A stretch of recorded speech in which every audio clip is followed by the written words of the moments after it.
बेर कमाए बहरा गईला हो तब न राजा जी मुटैला हो। कई बेर कमाए बहरा गईला हो तब न राजा देह धैला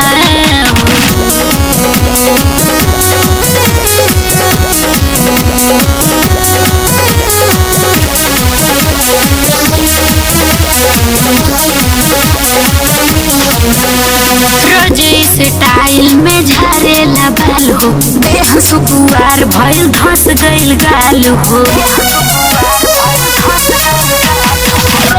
स्टाइल में झारेला बाल हो देह सुकुआर भइल धस गइल गाल हो। सोचिला कि जान हमार दिखे सबसे नीक हो और माँ में आग लाग हाल भइल बाड़ सीख हो।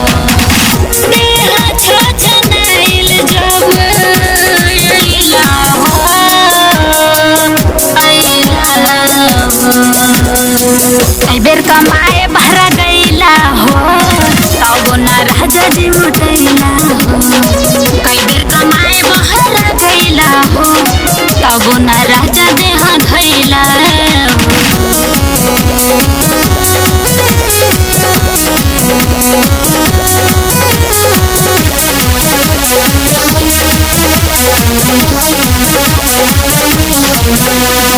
खुश रही धरबा कवारी में कस के देखी सूरत रह गईनी तरस के।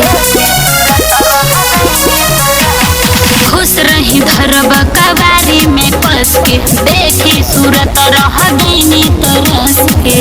छूट नहीं करे खाना कवन परदेश के गोलू अजय सीमा देखा अपने फेस के।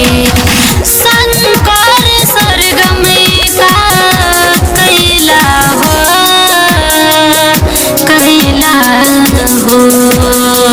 कई बेर कमाए बहरा गईला हो तब न राजा जी मुटैला हो। कई बेर कमाए बहरा गईला हो तब न